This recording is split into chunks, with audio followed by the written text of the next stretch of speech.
Thank you all so much for joining us for the final Woman Up 2019 event.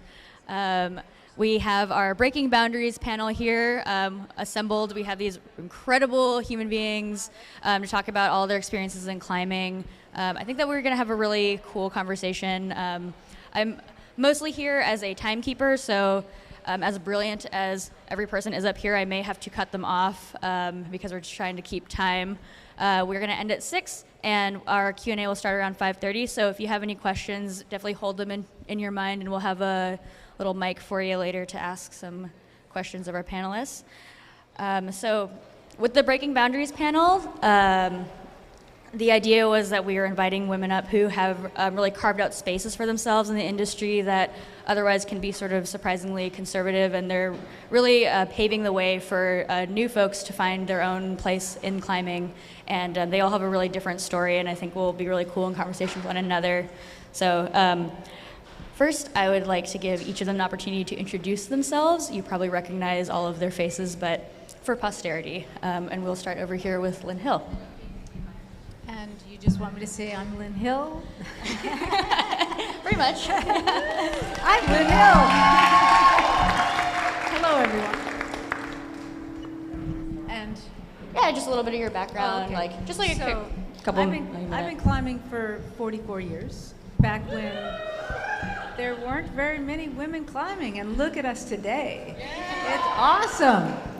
And I think a lot of the change, a lot of the reason that there are more women in climbing, that's a good idea, is number one, having a chance to meet other women in places like this that are convenient, accessible, and the media around it that, you know, here's rock climbing, look how cool it is. You see pictures of beautiful places in nature, and we all need to connect to nature. It's something that we need for our health, really. And so it's gone from that platform to, you know, a whole different level with just women becoming empowered by what they can do. And I think that's the best thing about climbing today, is that so many women are finding their strength in ways they never knew they had. Hi everyone, my name is Mimi. I'm not a professional climber, but I get to fangirl sitting next to Lynn Hill here. Very exciting. I'm here on behalf of Queer Crush. It's a, thank you, queer safe space that we've carved out for the community that started in Hollywood Boulders and moved up to Berkeley Ironworks. Now pretty much every gym that Touchstone touches has one. It's a monthly meetup, and I'll talk a little bit more about it later.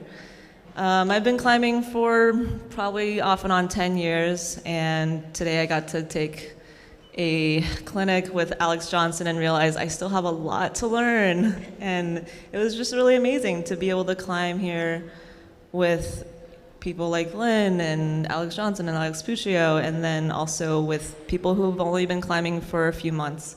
So I really, really want to thank Touchstone and Dogpatch and everyone here who's supporting this community, because it wouldn't be able to be here without all of you. So, thank you. Hi everyone, I'm Summer Winston. As much as I thought about what I would say up here, I didn't think about how I would introduce myself, so great. I gave you fair warning. Yeah, that wasn't on the list of things. Introduce yourself. Hi, I'm Summer, and this is my anxiety. I am one of the co-founders of the Brown Ascenders. We are a BIPOC, Black, Indigenous, POC group, or people of color group. We are working to just carve out safe spaces for people of color within climbing. Am I doing that? creating opportunities for us to connect as a community, to learn and grow as a community. We've been around for a year and a half. This summer, we started applying for nonprofit status, which I'm really super excited about. I have a lot of plans for what I want to do with this group on the side of my full-time job, on the side of building a tiny house, but that's, you know, whatever. Hi, I'm Nikki Smith. I've been climbing for 27 years now, and I'm a climbing photographer, a guidebook author, first ascensionist, and I really focus a lot in ice and alpine climbing now.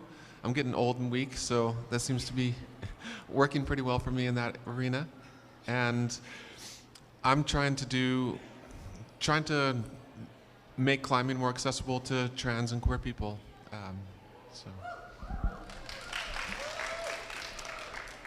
Hi, I'm Lisa Rands. An introduction. I've been climbing about 30 years. You never stop learning with climbing, just so you know. Being open-minded, I feel like there's always something else to learn. If you think you know it all, you're limiting yourself. I used to really live the lifestyle of a professional climber, traveling, competing, done expeditions. I love bouldering. Nowadays, I'm a coach, so my goal is to have all the kids stronger than me. Definitely some of them are succeeding there. So yeah, I'm kind of had a lifestyle change, but it was nice coming here and getting to teach. Thank you for my participants for being very easy to teach. All right. My name's Sydney McNair. I've been climbing for like 22 years and route setting for 15. And I'm the head setter at Evo Rock and Fitness in Concord, New Hampshire. I've been setting there for 6 years, basically since they opened. And yeah, I'm really excited to be back here at Women Up. It's my 3rd year. Yeah.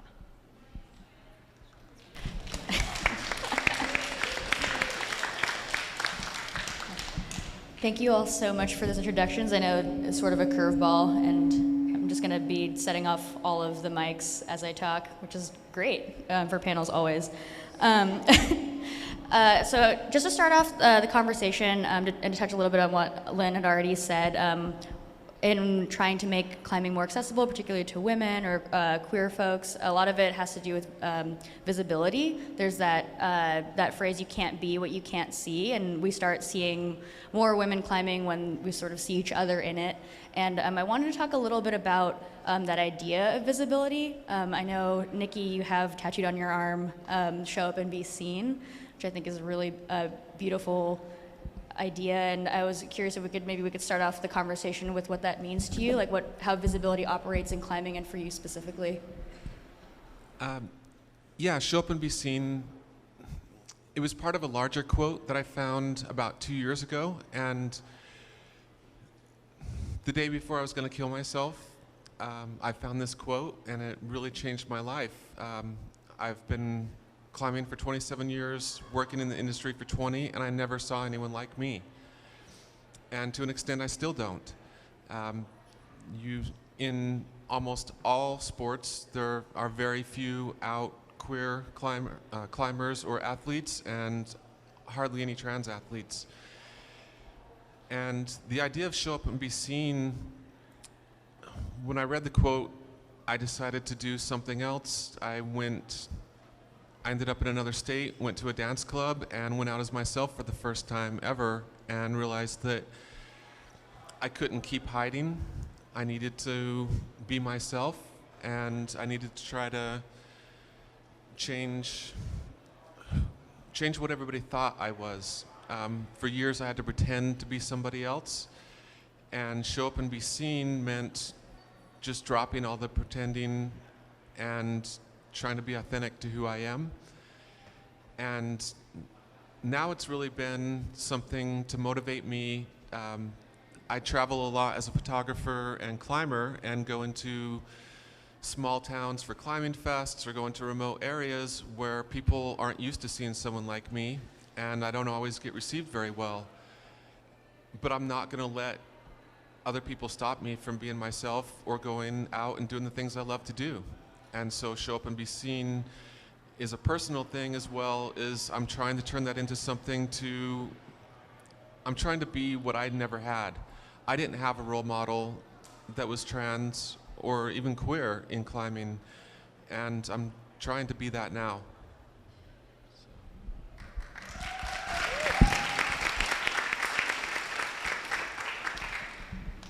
Thank you so much. I mean, as you all have probably already gotten just even from that, every person on this panel has such an incredible story. I'm so sad that we can't just go into each of your biographies.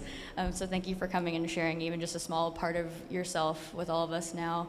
And one of the questions I've had about visibility in climbing is that we want, as like a gym company or even as like people in the community, to be really conscientious of that visibility. Like, we want to show that like many types of people climb, and this place can be a safe space for everyone. But I think specifically when we're looking at like trying to invite more folks into the community, there's a danger of it turning into kind of like a tokenization. Like, you know, if you only have like if you only know one like trans climber or something, and showing it, be like, oh, can we use like a photo of you in our marketing or something? Like, there's something really uncomfortable about that. And I was curious if like maybe you, or I know Summer, we've talked a little bit about this too with marketing for POC folks and trying to get more people of color to recognize that these spaces are for them as well, for all of us. And if you've had any thoughts on like the like that sort of subtlety between like visibility versus tokenization, and of course anyone also can jump in if you so desire. There are mics around, but yeah, panels are intimidating, so.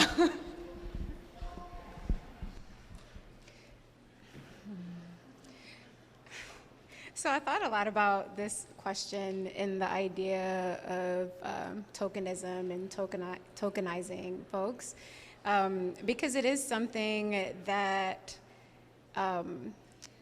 just growing up where I grew up, I dealt with a lot. Like in growing up in the South, growing up with a lot of friends that were white, like I've dealt with that idea a lot, but I've also I haven't put a lot of thought into it, which I thought was a shame. And I started realizing that, like, oh, these are all the ways where this has shown up in my life, and then applying it to the work that we are doing with the Brown Ascenders, and understanding the impact that we can have with the organization that we're creating. So one of the things I was thinking about, like in relation to visibility and tokenization, is that there is definitely a huge difference between those two things. And when I think of the idea of someone being tokenized, it's not about that individual, who that individual is. It's about what that individual represents for that person who needs them to be in that photo, to stand on that stage. So it's like, oh, you represent what I think your particular group should be. So I'm going to parade you in front of everyone as a representation of that. And it has nothing to do with the holistic view of who that particular group is and what they represent and how they stand. And it reinforces, or could reinforce in some cases, the idea of stereotypes and the way that people are seen. It can reinforce the idea of like what this group can be and what this group can't be.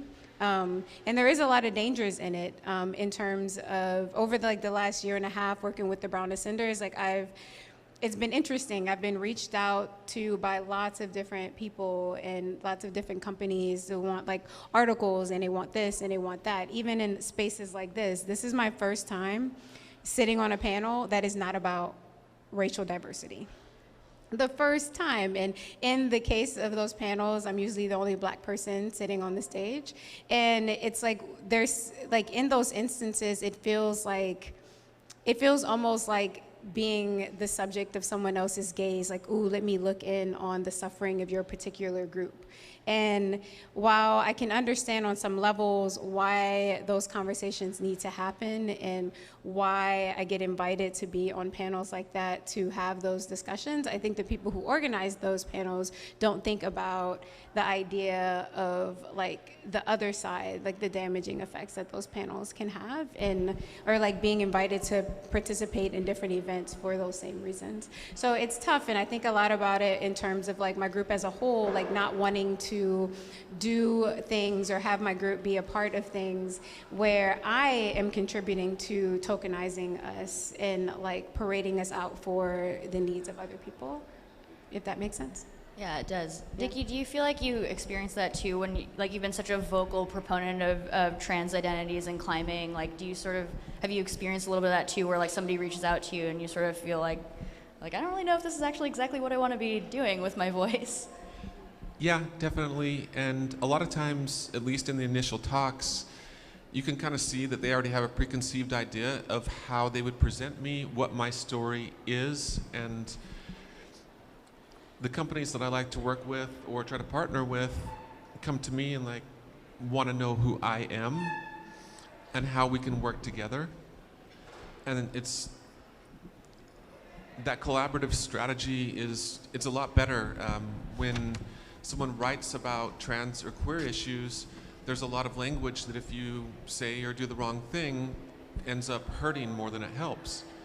And when companies involve us in the conversation, when they involve us in the messaging, it's done right.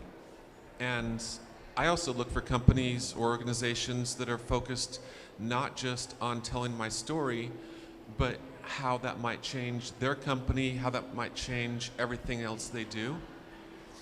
And if all we're ever shown as is trans or people of color or that, and there's nothing more done with it, it doesn't really change or move the conversation. It does add some visual representation, which does help, but we need to focus on changing things more systemically. And so I try to find companies that are willing to work with me in that way. Cool, thank you.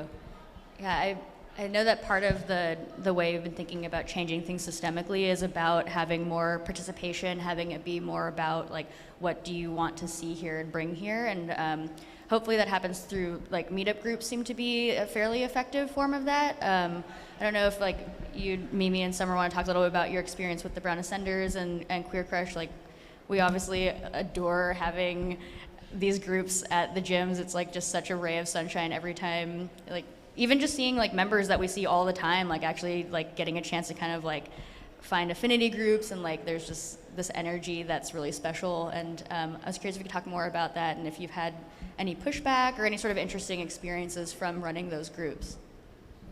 Yeah, sure. I can definitely talk about Queer Crush. It's been such an amazing volunteer experience. I've been leading it for a year, and it feels like it's something that I want to do for a long time. It makes me feel like I have a whole group of friends that I come to the gym with every month that it's happening.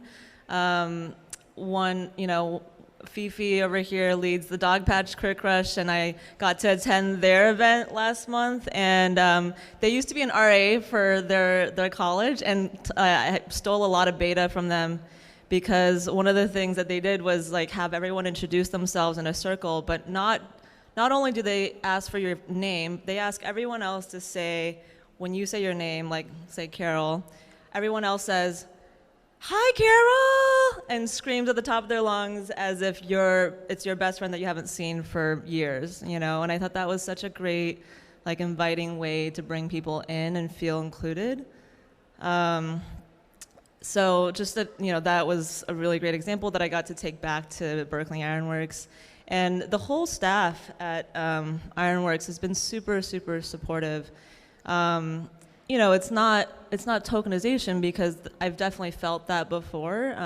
I went to a women's college and a Smith college, and I was probably one of like 10% of women of color. Definitely felt that otherness, like, oh, you're different from us. I was given a scholarship to go there because otherwise I don't know if I could have afforded it. So that felt like there wasn't this authentic, genuine interest in who I was, but that you're serving a purpose to come here to represent that we're somehow diverse, right? Whereas at Ironworks, it's like, how do we help you? Like, people brought up, gender neutral bathrooms, and that's definitely something we've explicitly said, all of our bathrooms are gender neutral, right? So that's definitely something that shows support, like, explicitly, and that desire to understand what are the needs of this community. What else? Yeah, I think that speaking to visibility, like, it's so important to be able to show up to a gym.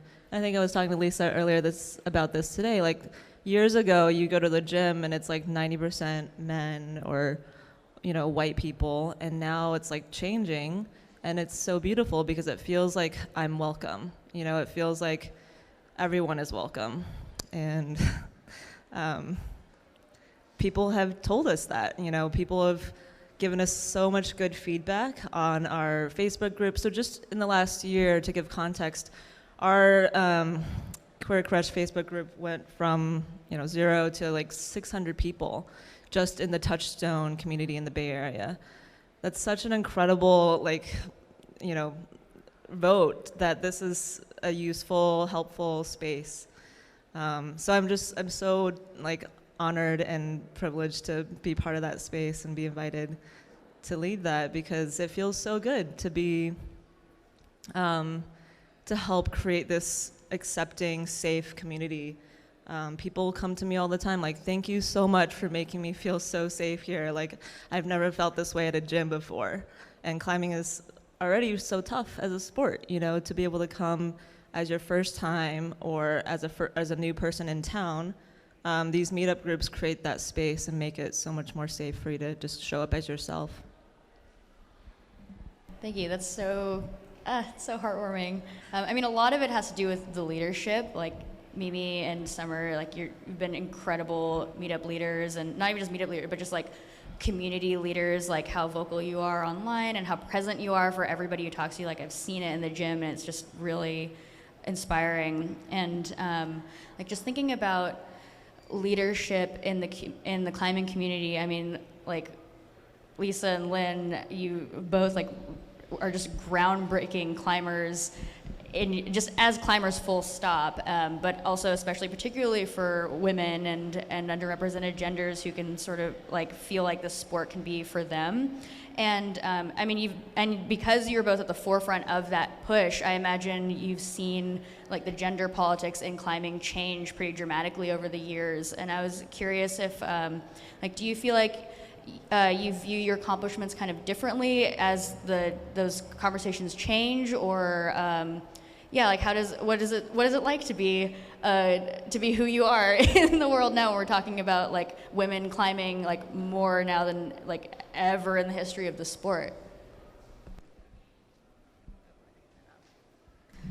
So in light of the whole Me Too movement, all the attention focused on all these issues, because now it seems like the world consciousness is evolving to the point where it's we're not all just going to fit into this stereotype. And my generation of climbers, we did not fit in any of them. So we were all open to being ourselves, which is ironic because we've come full circle from where I started. Was I was a tomboy, and it's oh, you call me a tomboy, I'm different? Okay, fine, I'm that. I'm gonna climb trees, I'm gonna do what I want.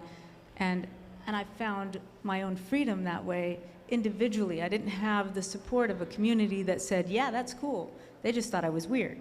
I climbed, I clamp my feet around the light pole, and I climb up and do this weird bear hug. And, my mother thought I was crazy too, and didn't like that I was wearing out my jeans because I slid down like a fireman pole. But anyway, the point is that when I was climbing, I had a good friend, Mari Gingery, who I'm still good friends with. She and I were partners with a bunch of people known as the Stone Masters, and they were all pushing the level of free climbing, and we were right there with them. And we didn't judge ourselves as women climbers necessarily. We were all just climbers. Yes, we were women. And and we were smaller than them, and we had different ways of getting by. You know, we'd use little holds that the guys would be like, I can't even hold on to that. What are you doing? And we'd be like, yeah, we're using our technique. And so we embraced our individuality as climbers. And so now it's kind of funny to see how it's gone full circle. There's so much like separation in looking at things from different perspectives. But again, I grew up in a totally different time period where there was also the comments from people, men, oh, gee, I can't even do that. Why should you expect to? Why do you think you should be better than me? Because you're a man and I'm just this young girl? I didn't accept that. I just followed my own vision. But I was exposed to a lot of negative comments, and I'm going to let Lisa tell this story because she has a great story about something I said to her, and she's like, what do I say at this thing? You know, they asked me this question. I'm like, Lisa, you have plenty to say. Just tell that story because it talks to this issue of what we've been hearing all of our lives. So on one hand, the Me Too movement is allowing people to have that strength to be themselves. So I'm going to let you tell that story.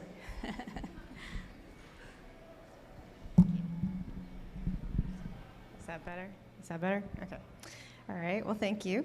I think it's interesting because you've put Lynn and I in the same category here, but growing up, Lynn was my hero. So I don't think I'm in the same category. And I also think I'm fortunate that I had her to look up to. And I remember the first time I met Lynn was at someone's house for dinner, and she was sitting next to me, and I'm trying not to be rude and stare, but I'm like, she's so small. How has she done such amazing things? So I think it's been helpful to have somebody for me to pave the way that women can achieve, you know, big things. So I started climbing around the time when Lynn freed the nose, and that was breaking a gender barrier. So that's kind of my introduction to climbing. So it's like, well, women can do this. Yet somehow in my own mind, and I'm not going to blame, I grew up climbing with men. I'm not blaming the men for this, but for some reason within myself, there's this insecurity that I shouldn't be able to do the things that the guys are doing. And Lynn helped me kind of think this through last night, that probably some of that has to do with just comments that are made. It's like the dogma of kind of growing up in the era I grew up in. So I've been climbing 30 years. I feel like I've kind of been in this sort of odd generation where I'm not in Lynn's generation, but then I'm not in like the Alex's generation. I'm kind of this person floating around who just because trying to fit in. But once we went climbing to an area, and I think I'd had an injury, and there was this memory of trying this climb, and it was getting late, and I don't think that some of the guys in our group were doing it, and we'd taken canoes to this area, and I felt people getting impatient to leave, and I was thinking, well, I'm not going to do it anyway. And I said something, and Lynn was like, why not? Of course you can do it. We'll wait. And I actually did the climb next go. I was probably up like a V6 or something. But it just made me kind of think like, wait, she thinks I can do this. And it was a pivotal point of, I need to stop limiting myself. And in the times that I've spent with her, I do feel, she just explained to you, she doesn't limit herself. She's very confident with her ability.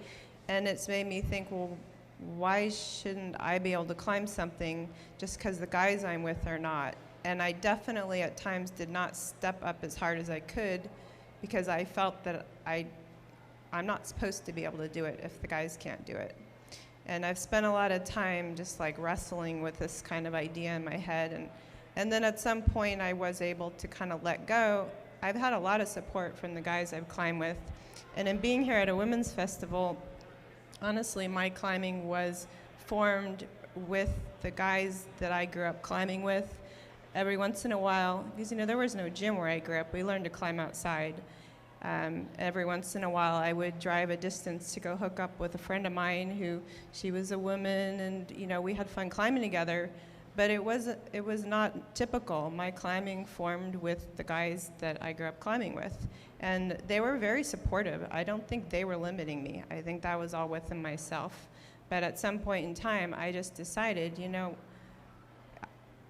I kind of in my mind don't really fit in typically anyway. I'm just a different sort of personality.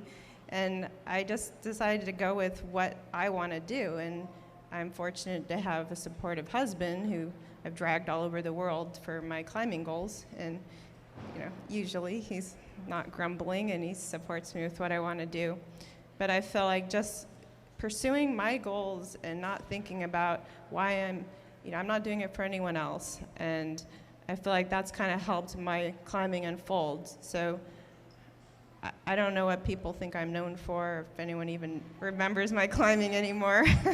But in my mind, I spent a lot of time, I didn't necessarily pursue competition climbing, that just sort of unfolded. But in my travels with competition climbing, I did a lot of I practiced the mental side of climbing. It brought me to tall boulder problems, to like gritstone, kind of like scarier ascents. And then ultimately going into the mountains, I did some stuff with Peter Croft and just trying to work on the mental side of my climbing and learning to let go of fear. And I think that just came from kind of creating more of a belief in myself. Yeah, thank you. I think that you hit on something that is like a distinction that some people sort of struggle with, and this idea that like to celebrate women, it's sort of like putting down men, or like the only reason women feel like limited is because men are like holding them down or something. And that's not really what I think most of us have even experienced. A lot of us have probably had a lot of really positive experiences with the men in our lives, but the point of these kinds of events isn't about that. It's really about like recognizing the ways in which we have been limiting ourselves through whatever cultural like conditioning we've gone through. And it's not necessarily about having somebody specifically telling you, oh, you can't do it. It's just we grow up as who we are and are sort of expected within ourselves to like be unable to do it. And like these kinds of like the Women Up Climbing Festival is about recognizing those limitations in ourselves and like removing them for each other, and like being able to climb together and have that experience where you have somebody like Lynn Hill being like, well, of course you can do it, why can't you do it? And she's like, oh, maybe I can, how cool. And I know Sydney has been sort of quietly sitting in the corner hoping I would never call on her. But but I mean, route setting is actually, it's a huge part of this event too, because there's like, it's still very much a like, I don't know, sort of seems like a blue-collary, male-dominated profession. And to have women in route setting and to see women route setters is still like kind of an anomaly. And I know that like as the head setter at EVO for 6 years, and you've been setting for 15, like you've mentioned specifically about like being visible for like some of the kids on the teams and how they've been more inspired about setting because of that. And I was curious if you could sort of share your experiences as a route setter and like what that's, how does it feel to like be that person?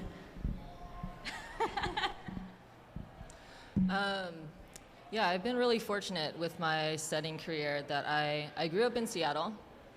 I started setting at Stone Gardens in Ballard and later moved to Vertical World. And I climbed on the climbing teams on both of those gyms, and all of my coaches were route setters and all of my coaches were guys. But they were really great in the fact of they were super supportive of just if that was something you were psyched on doing, then that's what they wanted to help you do. So for route setting, I started route setting at Stone Gardens when I was, I don't know, like 17, 18. And everyone I worked with there was super supportive and really helpful. And I was the only female setter there for a long time. We definitely tried to bring in other women, and they kind of like came and went. No one really stuck it out for very long. And I think a lot of that came to like personal limitations of feeling like they weren't good enough to be a route setter. There's all these kind of preconceived notions that you have to be a really good, a really strong climber to be good at route setting. which is not necessarily the case. It's a lot about being observant and aware of how people climb and how people move, because that's essentially what you're putting on the wall is movement and how you can force that. So I've been really fortunate that I grew up with a lot of really supportive people that encouraged me and had a lot of confidence in me, regardless of whether or not I had a lot of personal confidence at the time. And I think that helped me a lot when I moved out to the East Coast for school, and I stayed and I took this job at Evo. You know, the general feeling out there is very different compared to the Northwest. And that was interesting change for me to go from people who had a lot of confidence in what I was doing and my abilities to people that kind of just second guessed every single thing that I did all the time.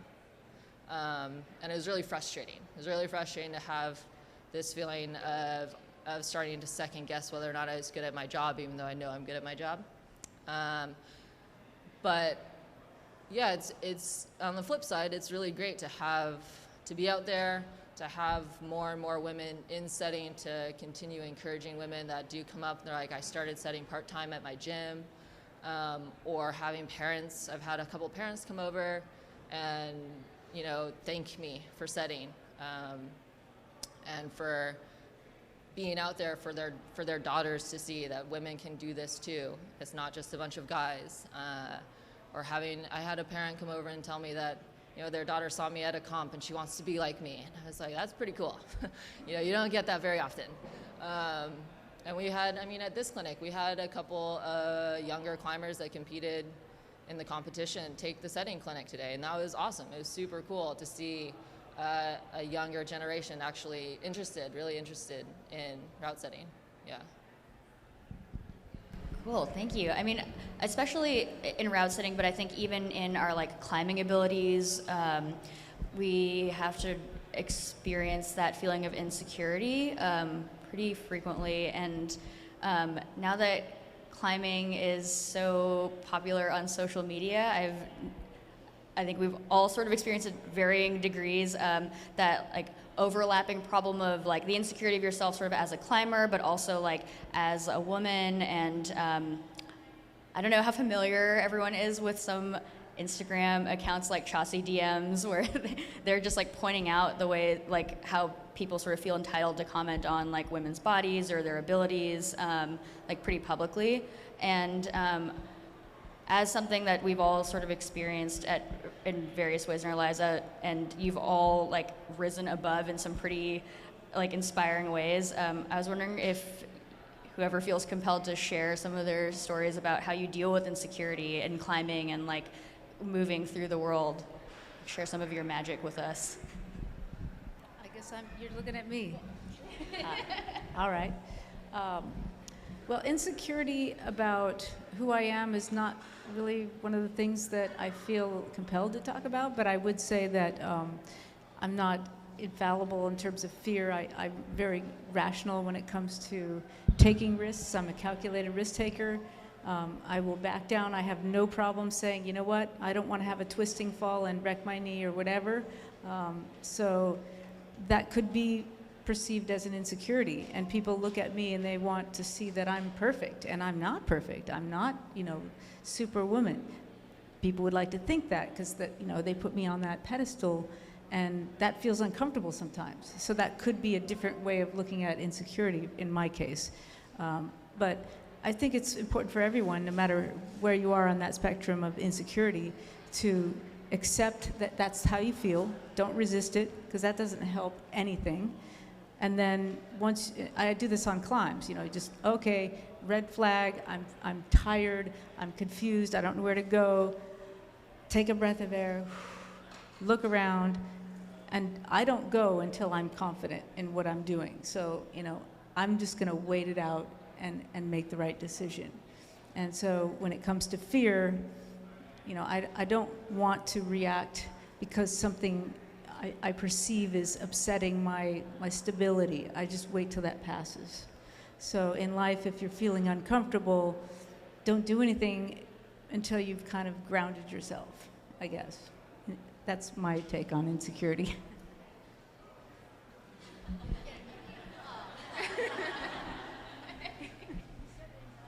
I did say anxiety, Lynn. Thank you. I mean, insecurities it's a really real aspect of life. Like even sitting up here, I'm sitting like listening to people say they've been climbing for 10 years and 20 years and 40 years. And I'm like, I've been climbing for 4. It's like the idea for me of like, do I belong in this space? Like, do I belong on this stage with these folks who have all of this time invested in this sport? I love this sport, and I am really like emotionally and physically coming off of injury right now, physically invested in this sport. And it's the difference between like other people be like, yeah, of course, like you're Summer, like, yeah. And me, I'm like, but do I believe it? And do I really feel it? Like that anxiety that's sitting next to me, that is a part, Lynn is very correct. Like that's a part of those insecurities I feel and the things that are in my head, like, oh, like, do I know enough? Do I have enough experience? Even am I smart enough to sit here and like speak on those subjects? And like over the course of sitting here listening to everyone talk and listening to the story that Lisa just told, like feeling more like, oh yeah, like this is a space for me and I belong in this space. Yeah, it's just, I think that for me, it's like told by what happened for me sitting on the stage, like seeing other people comfortable in their skin, just simply telling their stories and being who they are, like publicly or just in general, relying on one, recognizing that for myself and realizing that I have a right to that and I'm allowed to feel that and I'm allowed to recognize that within myself as well, the same way that anyone else is. And transforming that into, oh yeah, I totally believe in myself. I could totally do that thing. So, yeah. This is something I've definitely struggled with. Early on in my journey to find myself, I would do vacations or work trips where I would either be with my wife or by myself. And one of the first long ones I did was a week here in San Francisco. And during the day, people saw me as a guy, and I could walk around anywhere in this town I wanted to, and people would leave me alone or they were afraid of me. They would move out of my way when I was walking on the sidewalk. And a couple hours later, I would go out to go dancing, put on a dress, makeup, and I remember the first night I did that, I got groped. And I was groped multiple times that night. And it happened every single night I went out, and it still happens. And in that in-between stage when I could see that difference so visibly, because during the day that wouldn't happen. But as soon as they saw me as a woman or the femininity in me, that changed things. And last year when I came out in June, I opened up my private, kind of personal Instagram account. And since then, I've screenshotted the messages that I get, and I've had over 200 in a year of offers. I get dick pics all the time. I get offers for sex. I get all sorts of nasty comments. And when there's an article about me, especially one outside of climbing or in a very public arena, the messages coming in can be really hateful. And it's been difficult to deal with, but what I also see in the social media is for every hateful comment there are 10 or 20 of positivity from people. There are so many people out there that finally are seeing someone like them. There are so many people that are learning from this. And along with the negative comments that I receive comments from people from all over the world in climbing in the outdoors that they thought they were alone. They thought they were the only trans person in their area. They didn't think they would be able to come out. And they saw me at an event, or they read an article about me, or a friend told them about me, and it changed their life. Just like in 2017, there was an article in the women's issue of Climbing on Jamie Logan. And she's a trans climber. And that day, I'd been struggling with who I was, and I made my appointment to see a doctor for hormones because I saw Jamie. And now I get to be that for someone else. And so that kind of keeps me going despite the hateful comments.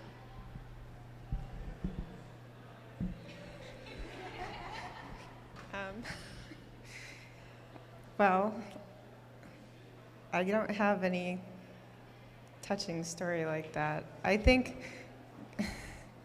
and that's where I struggle a little bit with this, because honestly, I didn't have a privileged lifestyle, but I just had a very focused life on my climbing. And I think in a way I kind of put blinders on to a lot of other things that happened just to keep kind of my sanity and just keep focused on my goal and my results.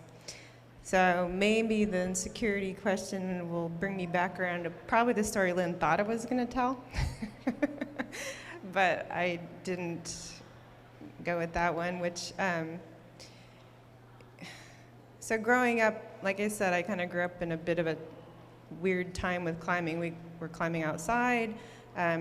I did not set out to be a professional climber. It's been like an internal battle with kind of like selling out what I love for publicity or for making a living out of it. So I kind of was like my worst enemy when it came to making a career out of my climbing, which is why now I kind of just gave up everything, sponsorship, publicity.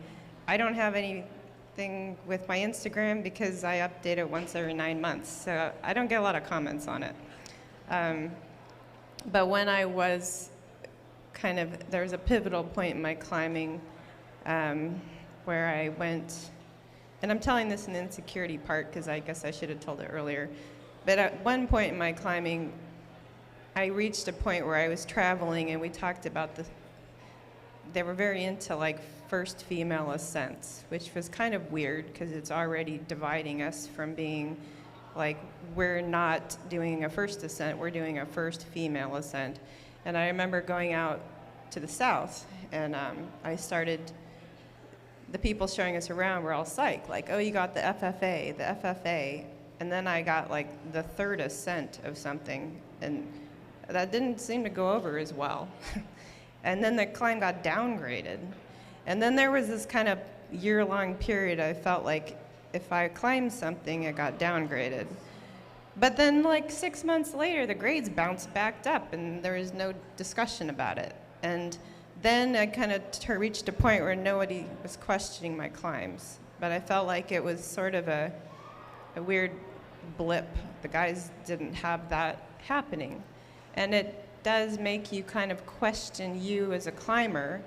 So that kind of played all into my personality being formed. It actually helped me overcome some insecurity because I just became incredibly focused on, you know what, my goal is if I'm gonna be getting publicity out of this, it's gonna be through my climbing actions, not through what I wear, not through seeking, I don't have a in-your-face personality where, I'm getting attention that way. It was a little bit dry maybe, but it was more about like, okay, I climbed something and it made news, or I won a World Cup and it's like that made news. It was pretty straightforward, and that's kind of just how I focused on my climbing. But I think it kind of helped overcome insecurity because it gave me a goal, it gave me a focus.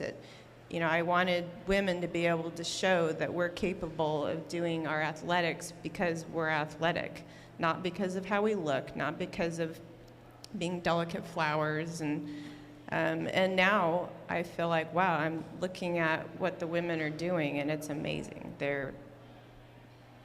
Lynn started this trend with breaking barriers, and now it's just like these women are stronger than the strongest guys, and hands down nobody should be questioning that. I don't look at a lot of social media, so in my mind it's ignorant bliss, and I think everyone's okay with that.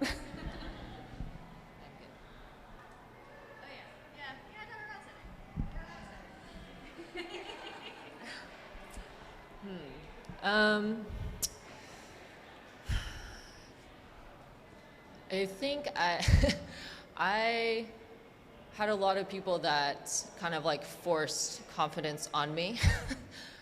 So maybe I was lucky in that way. I had a lot of people that were very supportive of me and very confident in the things that I could do, the things that I wanted to do in my climbing and route setting. And so, yeah, I didn't have a whole lot of like insecure moments where I really was like, man, this is not what I should be doing at all. I definitely had like your typical like, oh, I don't know if I did the best setting whatever I just said. I don't know if this is the best looking climb. I don't know if it's the right grade, things like that. But yeah, growing up, I was really lucky that I had a lot of people that had a lot of confidence in me and a lot of pushed me to kind of gain my own confidence through that. I think since moving out to the East Coast, things are a little different. It was a little bit harder to kind of maintain that confidence. But at the same time, I kind of have I guess like I am a sucker for punishment in a way. I'm really stubborn. And so nothing really drives me more than having people second guess me or think that I'm not capable of doing something.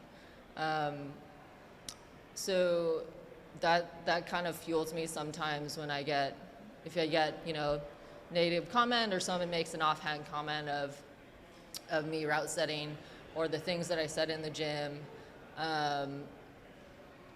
It doesn't really beat me down. It's more just kind of, for me, fuel for the fire to just show them. I don't need to say anything to them, but it's more just like, cool, well, I'm just going to come back the next day and do something different so that they can't turn around and talk smack about whatever it was that they were angry about. Yeah, I try not to feed into it too much. Yeah, I kind of like the quote of, work hard in silence, let success be your noise. So that's kind of what I go off of, yeah. We had 4 mics, but this is fine. Yeah, thank you for sharing all of that. It's, I feel like climbing is, we probably all agree that climbing is such a unique sport. There's like a way in which there's a certain kind of iconoclasm baked into it, like to some degree for all of the restrictions we've experienced. We feel free to be ourselves when we're doing it, through the movement or through the community.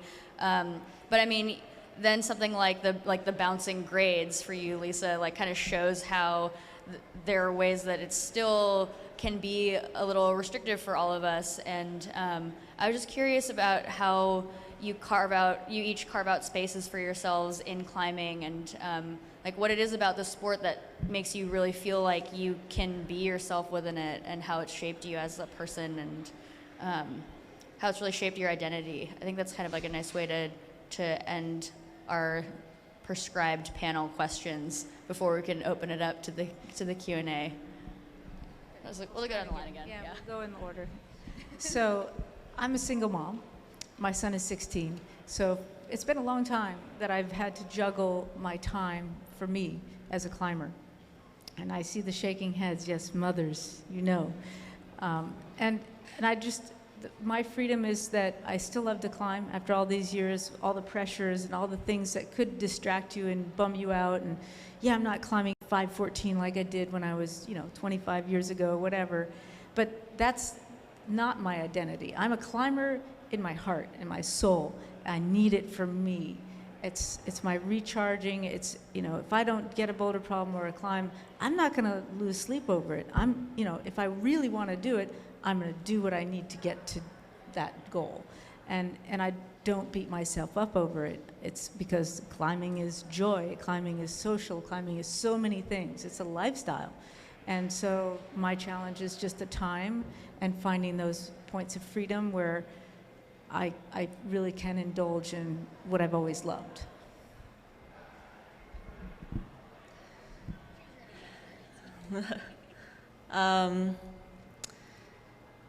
Climbing has really changed my life for the last 10 years. I used to, in college, I played volleyball, and when in grad school, I got into running and cycling and long distance triathlons and things like that, and swimming. And it was always about the result, you know, like how fast can I go? Can I get on the podium? I just really pushed myself in a way that was not very compassionate. And I injured myself. I actually tore my labrum and recently had a shoulder surgery 9 months ago, and I'm recovering from that. That I actually put off for nine years. I injured myself 9 years ago, and my doctor was like, how have you been climbing for 9 years with a torn labrum? I'm like, I'm really good at just avoiding, you know, conflict and not dealing with things. Finally got that fixed, and then I had a IT band strain from a bike ride for 160 miles a few years ago, and that really, when I couldn't bike anymore and I couldn't swim anymore and I couldn't play volleyball anymore, I just went into deep depression. This is like 2012 time frame. And I really started doing yoga, and I started doing meditation, and I started climbing a lot more to rehab.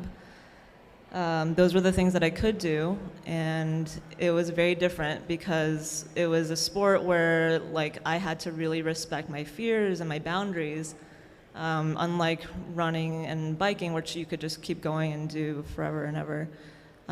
Especially climbing outdoors, you know, all that what they call forest bathing, it really helps like soothe your soul and get you connected to the earth. So that's when I really started doing outdoor climbing. I had a really great partner who would just take me out on trad climbs in Yosemite, and I just followed everything. I was like really good at cleaning and, you know, not, you know, speaking up a lot about and complaining.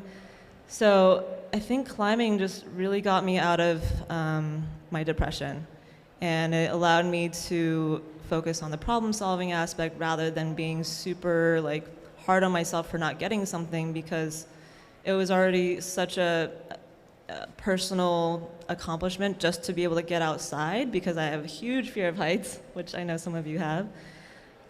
So just being able to build my confidence personally as a person, it's made me feel much stronger emotionally, mentally, and physically. It also allowed me to meet my business partner at Peak Yogurt. It also allowed me to meet my fiance, who is a boulder, who I, you know, really hated bouldering before I met her. So it's really brought me to this community that's been such a wonderful, nurturing family. And I don't think I would have had that in my previous athletic communities at all. Like the running clubs, the triathlon clubs are pretty intense. So it just really makes me feel more gentle with myself, a softer person, and really be able to give myself compassion.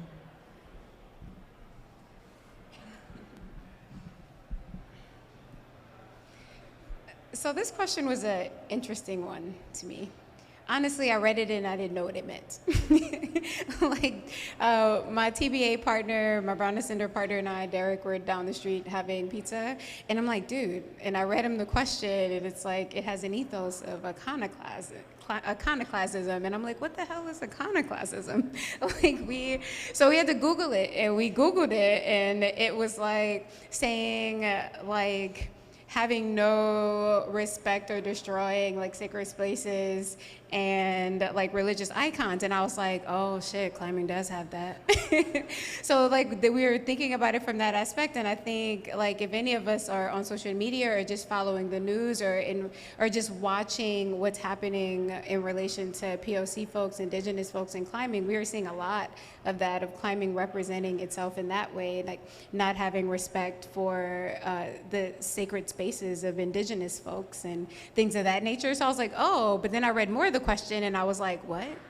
Now I'm confused again. So then I was like, and kind of use iconoclast in a sentence. And so then we got like this other definition for it where it was saying that like it's about like questioning or standing up against or being outside of like societal norms. And then I was conflicted again because I'm like, I don't think climbing does that. So we were sitting there like, oh man, I don't know if I think that climbing does that. And reason being that, like, yeah, climbing is like this thing that we do that most people think we're a little weird and a little crazy for doing. It's like it's not like a sport that people may traditionally think of as something that you should do with your bodies and with your time.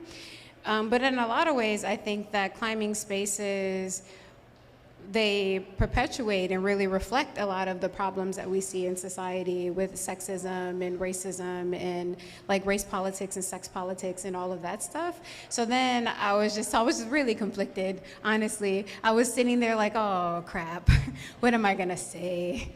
But this is like, I'm saying it right now, I guess. So yeah, like I really sat with that question and trying to understand it, and I do have a lot of warm and fuzzies for climbing, I really do. But I think that with us starting the Brown Ascenders, that is born out of all of these other thoughts that question brought up for me, the way that climbing does reflect what society looks like as a whole in terms of race politics and sex politics and all of those things, and the way that climbing functions out in nature in relation to like sacred spaces for First Peoples and things of that nature. And like with the Brown Ascenders, I think that is a part of how I'm working to carve out a space for myself and for other people, because honestly, selfishly, when I first started the Brown Ascenders, I'm like, I just want to climb with people that look like me. So I'm gonna start this thing so that I can meet cool people and climb with them. And over the last year and a half, it's really grown into something else. And like, it's grown into this space where people who've always wanted to try climbing but never did, for a variety of reasons. Maybe it was too expensive. Working with Touchstone, as like, you guys know I love you all. So working with Touchstone has been great because like of the discounted passes, like that has been played a really strong role in like us bringing new people into climbing, people of color who've never tried it, because they're like, man, that's like $30, or like day pass and gear, and like, what if I hate it, or what if me and my kid want to go, that's $60, or what if me and my partner and my kid, that's $90. And so it's just like this idea that it was outside of the reach financially for people or emotionally for people. So I think a part of the way that I'm carving out a space for myself, which is like what the Brown Ascender started as, turned into like carving out a space for my community as a whole and working in that respect. And just like trying to figure out, how can I carve out a bigger space? What can we do to make this thing bigger and like make more room for more people? And so yeah, that's it. I think for me, I'm trying to reclaim my space in climbing. I've been climbing for a long time, and originally it just allowed me to focus, and I was out in these amazing areas, and I felt comfortable there and safe with my friends. But over time, I listened to all my friends tell homophobic and transphobic jokes. I heard and saw all sorts of things from people that I cared about and were with all the time out there, and I started using climbing more. That became negative, and I used climbing more as avoidance. If I kept myself really busy, if I was working on a project and photographing and writing a guidebook, I didn't have to think about who I was.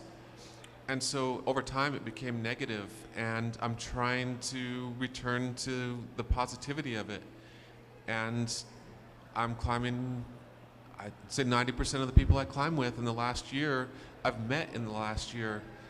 And the people who I climb with, they know who I am now, they accept me for who I am, and just able to go out and kind of start over and not have the negative associations that I built up in myself over who I was and what my space was in there. And as I travel and speak, you know, I'll do an event and I look out and there's a lot of queer people in the audience and a handful of trans people, and for the first time they see that there's other people like them in their own community, and that's been kind of building a group within that area that has turned into like queer climbing clubs.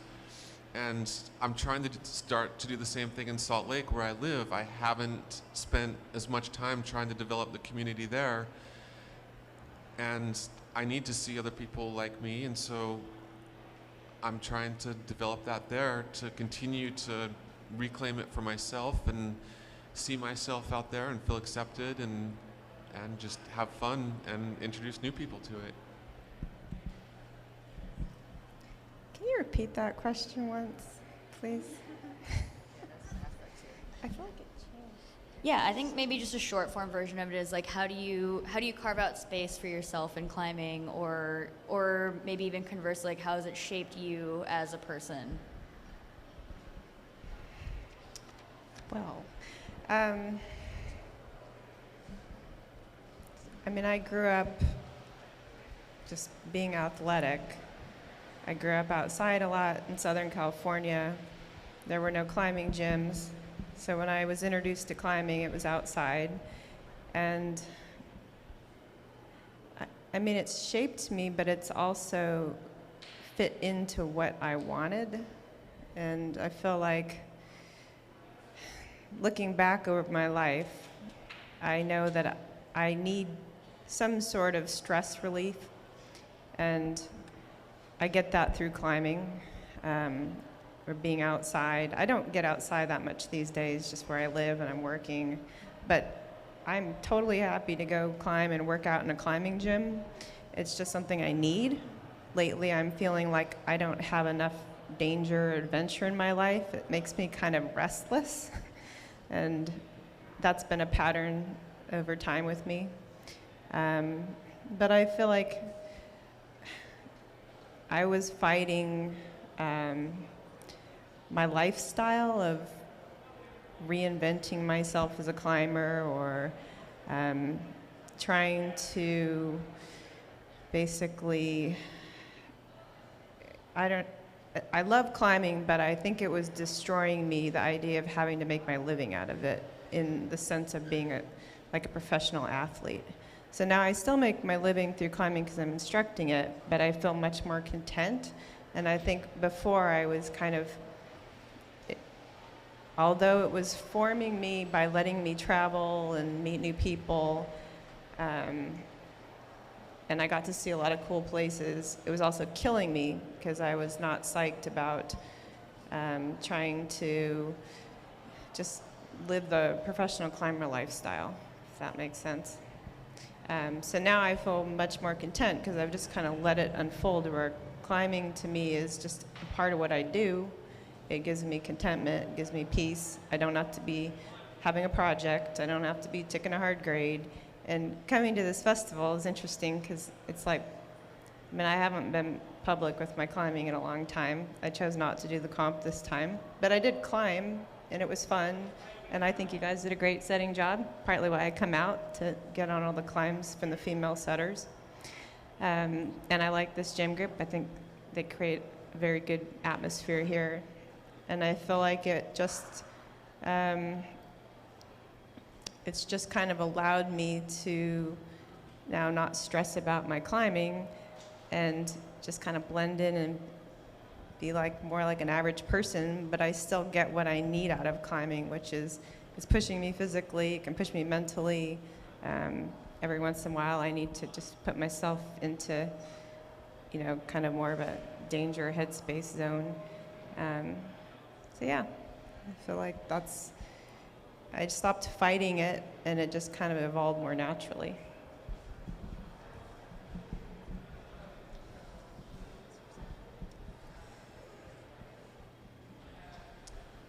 Climbing for me gave me a lot of confidence. I'm definitely a introvert at heart, and this is like my worst nightmare right here, come to life, but it's great.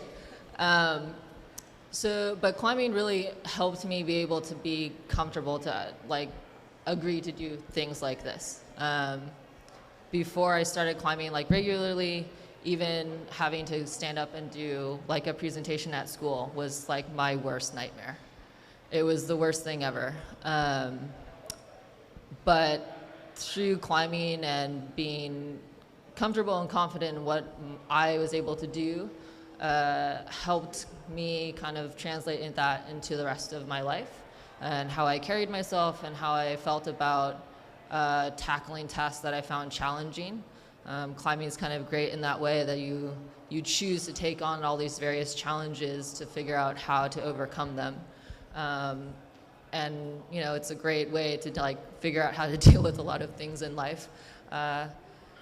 So yeah, I feel very lucky to have found climbing, and for it to have given me a lot of opportunities to grow, a lot of opportunities to meet amazing people, to have instances like this where I can meet other female setters like Sarah and Flan and Claire over there, and do events like this. I mean, this 15 years ago, 20 years ago when I was climbing, I would have never thought that there would be this many female setters to run an entire competition.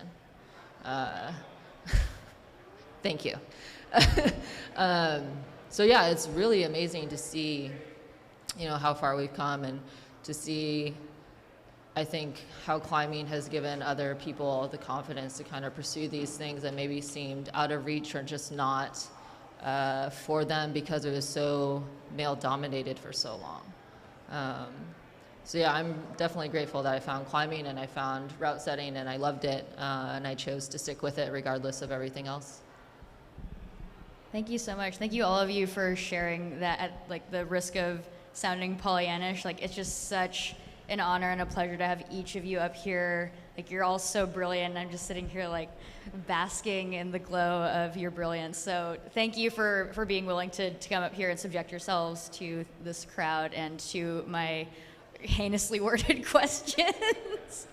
But yeah, and also thank you for being on time, because it is 5:30 almost exactly, and I didn't have to stop any of you while you're giving your beautiful responses.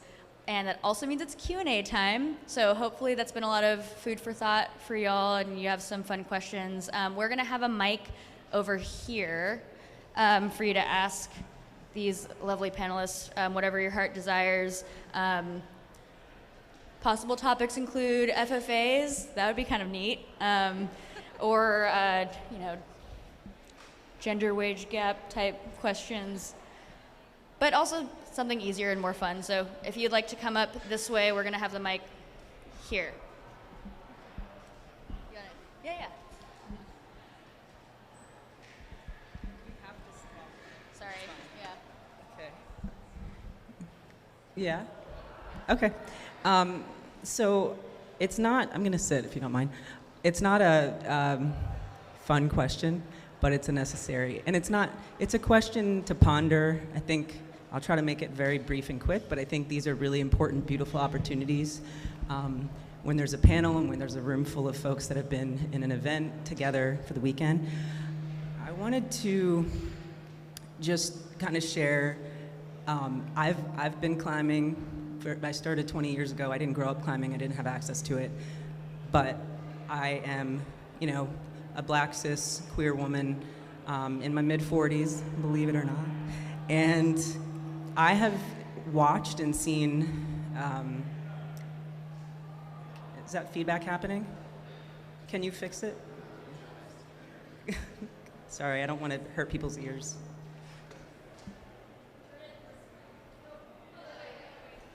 Yeah, is that better? Okay.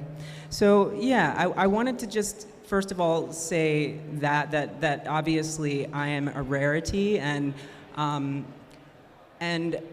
I also wanted to make visible two things. One being that I came to my first competition yesterday, and I've been to various gyms, climbing gyms in different places over time.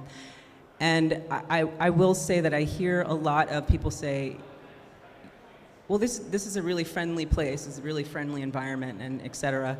And I'm gonna honestly and vulnerably share that I had a lot of grief come up yesterday, being in this space. And And I would say two of those reasons are, first, that there's a lot of, my first experience is not being a woman. That's not my major experience in the world. It's being black.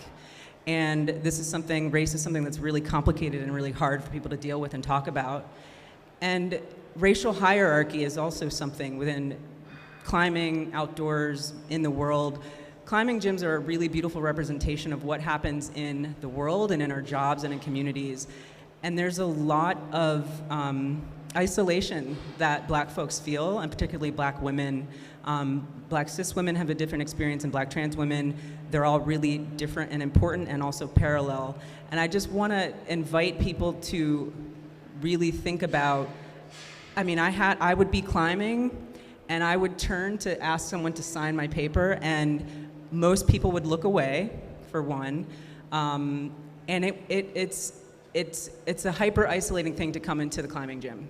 And I've been doing this off and on, like I took a 10-year break, but it is not a friendly place for folks. If I'm not Asian, if I'm not white, other folks of color, there's a very different experiences between black, indigenous, and people of color. And we have to understand that and admit that and be okay with talking about it so that we can heal from it and reconcile it and move it forward and expand the conversation beyond femininity, which is really important, but race is humongous and we have to tackle it ASAP. The other piece, and I will quickly be done, is that something that a lot of grief came up because I see that there's little programs that have recently started in the past years for connecting climbing with like young black girls and girls of color and just people of color that are young. And I've worked with youth for a long time. Something that I've noticed is that there's a lot of encouragement. People receive a lot of encouragement. People tend to stick with their friends, and all of that sort of energy of encouragement to your group of friends really leaves, think about like the isolation of coming into a space where you're one of none or one of like a handful. So just opening up your awareness is a beautiful opportunity. And just like, I want to see more opportunities for young black kids, particularly young black girls, to connect with the amazingness of this sport. It's happening in little ways, but there's many barriers for that to happen. And I want black girls to feel the belonging, the like removing the isolation that people grow into and the trauma that comes from that.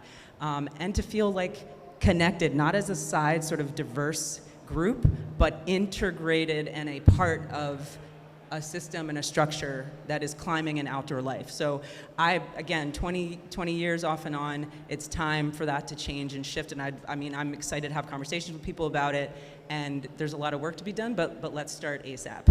So thank you. I don't know if there's not a question, but if people want to share and talk about it or have some thoughts, beautiful. Thank you. Thank you for sharing that. I know it's vulnerable and scary, and it's absolutely welcome. I don't know if anybody wants to jump on that at all as a response. Let's start it. Yeah. Get started. Well, so I just wanted to comment, there's a couple great resources for folks of color, black, indigenous people of color. Summer runs the Brown Ascenders. Jill is part of this Brown Girls Climb. Emily Taylor, I don't know if you've heard of her, amazing woman who's teaching black kids, you know, women of color, girls mostly, at Great Western, and an amazing teacher. Yeah, I think it's happening. It's definitely not there, and I would also love to see more of those opportunities come across as well.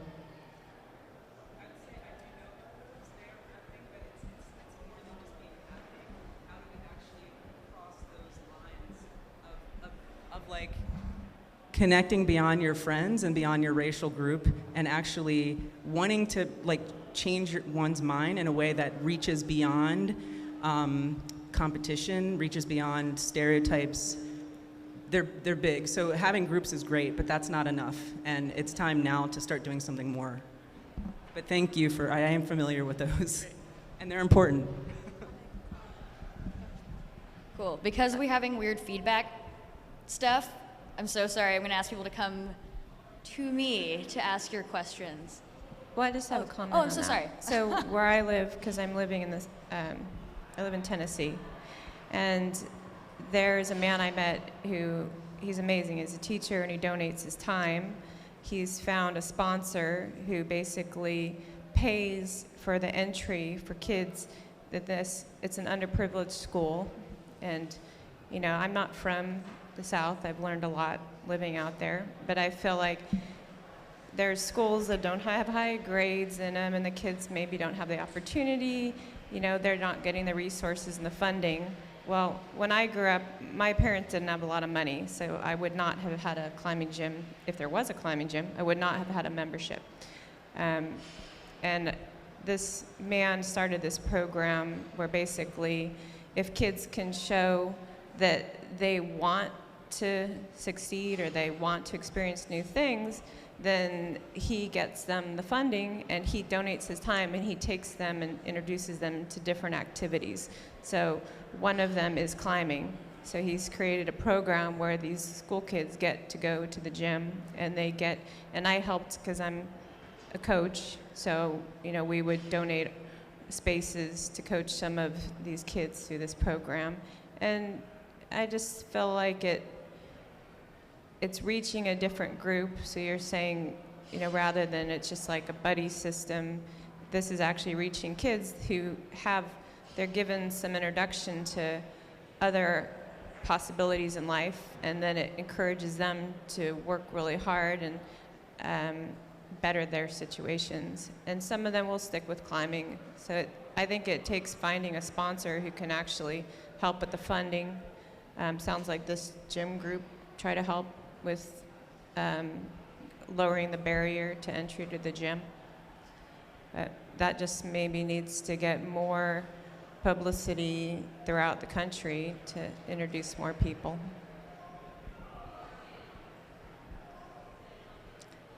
You have a question, right? You want to jump carefully down from the bleachers? Thanks.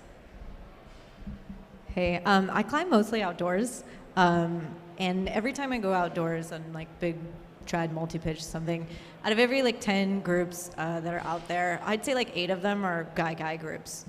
Maybe one of those 8 are, you know, a man of color, 0% are black. Maybe then there's one group who's a girl and her boyfriend, and then there's me and my female partner or whoever I brought out that weekend.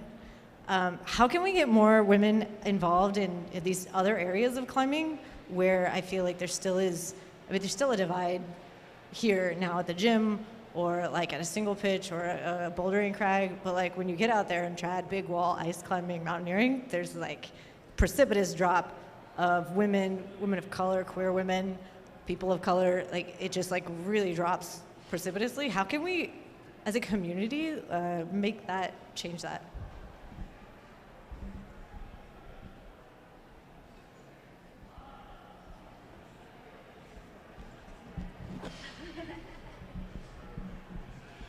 There's a lot of groups starting up. There's one called Flash Foxy that does an outdoor climbing fest. They sell out within the same day. Often within an hour, there's 300 spots in these. One's in California and Bishop in the spring, one's in Tennessee in the fall. And then now they've expanded that to the Summer Fest, which was in New River Gorge recently, which isn't an all-women's one, but it's an all-women-led event. And so all the instruction, all the programming, all the staff are all women, and it's spreading. Now it's starting to happen in Canada. There's events like this in Europe. And I think a lot of guide services are catching on to this, and so guide services are offering women-specific events. It's very expensive, I think, as you brought up and others have. I've been trying to form some queer-specific programming throughout the country, but again, the barrier to entry for a lot of people in the queer community is similar to other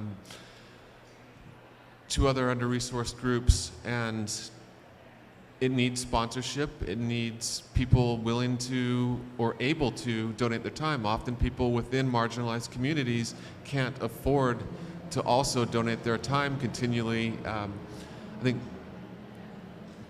people in the minority are often expected to be the leaders and teachers and educators to the majority, and it's not fully sustainable.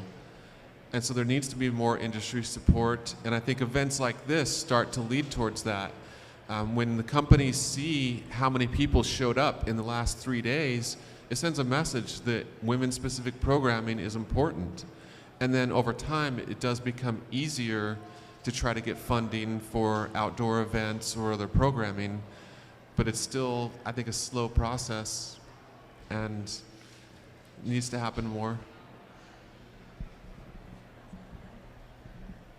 I think one of the biggest barriers to entry for women going outdoors is not only just like the, physical strength, danger, all of those things, but also the cost of equipment. If you're thinking about like trad equipment, that costs a lot. A lot of times it's easier to go with your male partners who already have them, or boyfriend or partner, that have them.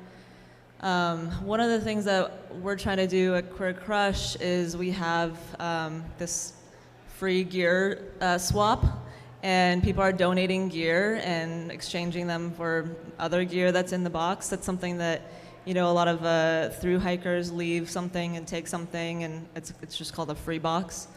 I think that really helps to lower the barrier to women going outside. I think also having women mentors is really, really hard to find. Like they're like unicorns, right? The women mentor that can climb trad 11 or 12 and knows the self-rescue and the safety and all of those things. Like I found someone like that recently, and we went climbing with them, a group of us, and it was amazing. We have a small group now that we're starting to go out trad climbing, and it's hard. It is really hard to see, female partners together, and we're teaching each other skills and sharing those skills across our groups, and mostly, female queer climbers, or gender non-binary.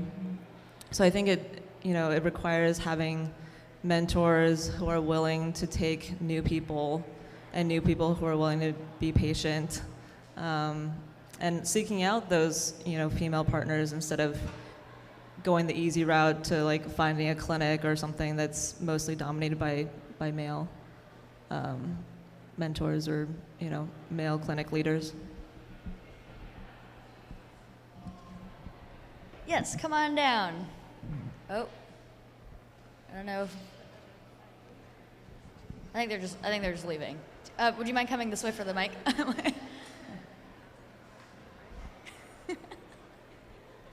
Thank you. Hiya.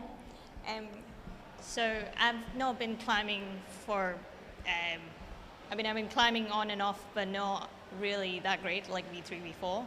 So from your perspective, what are the stark differences you see in like men and women's climbing? Be it in the climbing style, say for women, if it's feet first and men, top half first, like brute force method. I feel like as you get more experience, when it's decades, the playing field kind of evens out, and it's more about the technique. But for someone who's kind of getting into it, I got exposure to climbing through men, and that was completely okay. They were great, but their style of climbing is very different to the kind of style that would suit me. And I didn't realize that until years later when I went to climbing on my own and started making friends who were women, or see someone who is like my height. I'm not particularly tall. And learning, like looking at them, and their technique is very different. Because if I'm climbing with someone who's 6'2", it might be something where they use brute force or just skip holds, and that's not an option for me. And often also it's because of the route setting, they might be just out of reach. So I have to work with the free wall or do something that seems hacky to make it there. So from your perspective, what are the stark differences in the climbing styles, and also from a route setting perspective, do you think there's something different that needs to be done for women? So often for me, for a wall, something like this, the last hold usually is a bit dynamic. So I try not to, I'm not quite there yet with my upper body strength, so I try not to go for it just yet, and maybe try with lead climbing first, see if my body can handle, or like my hand can handle the body weight with one hand, and then try bouldering, because I have had like a fall or two with, where I just go for it, and I wasn't able to like a 2-3 finger hold wouldn't keep my body weight, and then it dropped. So the question is, how do you see the differences? And especially since like Lynn is here, where she was, you know, setting the, you know, playing with the boys well ahead, you know, and you were just one of the boys. So for you, you know, it wasn't, you know, what was different? What did you kind of have to adjust to, or did you see any staff differences even? And even Sydney as well from route setting. Thank you. Well, I guess I'll address that last part of your comments about being small.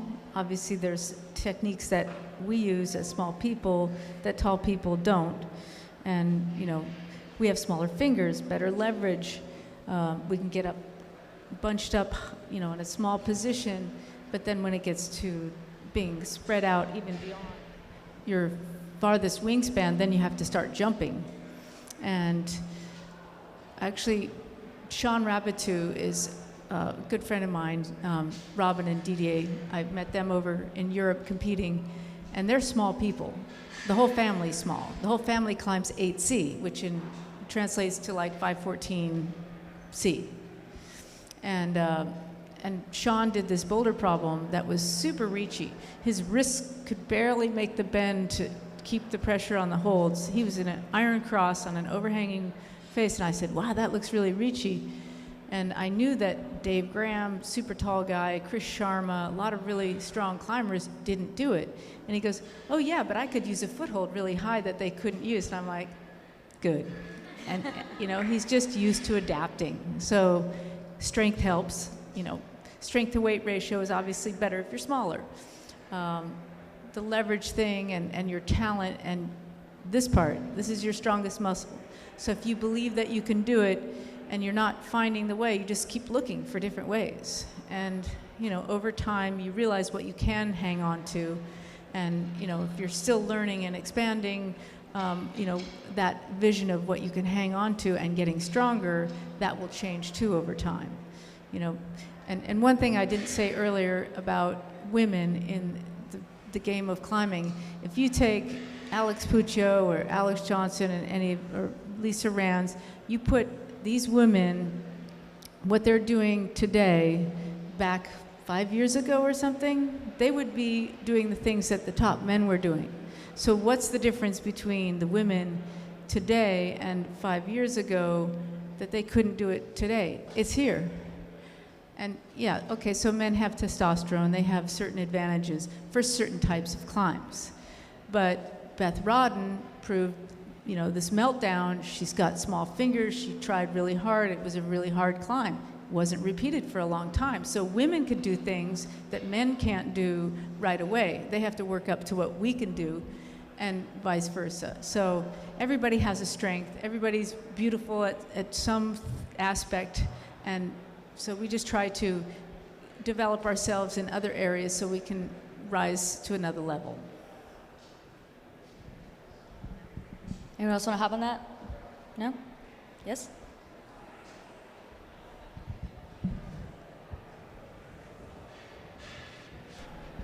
I think we have to be a little bit careful with kind of defining women's strengths and men's strengths. That's what we've been working to try to overcome.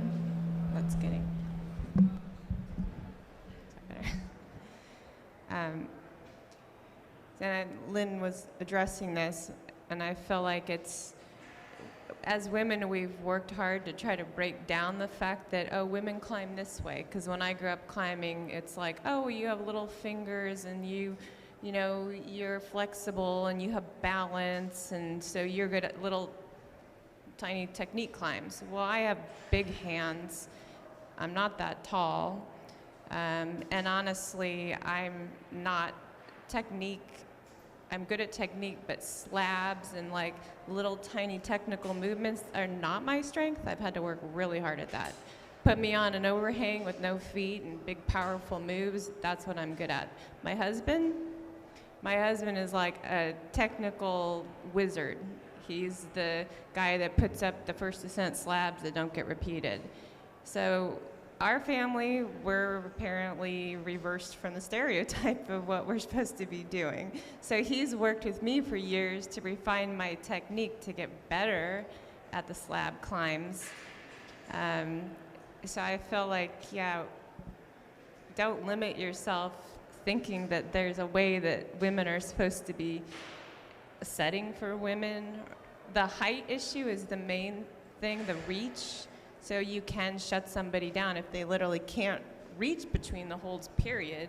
That's a way you can shut somebody down. But if you can reach between them, but the foot's in the wrong spot, will you jump or you get a high foot? Like, you gotta learn those techniques. That's, I think, more the important thing. Thank you. All right. We have time for probably one more question. So if anyone has like something you want to close out with. Yeah.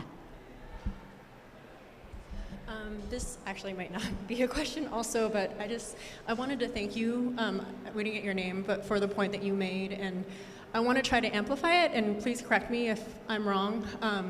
But I think what you were saying is we may have achieved diversity, but we haven't achieved inclusion. Like, no one should be looking for someone to sign their card at a citizens comp, and if we're not all outraged, we're not there yet. And so thank you to everyone on the panel for everything that you've done, but I think the point that you make is everyone who comes to this gym has work to do. Yeah, thank you so, so much. That's such an important point. And I think it's like, we talk about these events being celebrations, and they absolutely are, but that's not meant to be like, hooray, we did it and we're done. And like, it's so important to have somebody pointing that out. That should absolutely not be happening. And like, you know, don't want to single you out at all either. But I really appreciate your vulnerability and your bravery, and everybody here for being here and being a part of this conversation.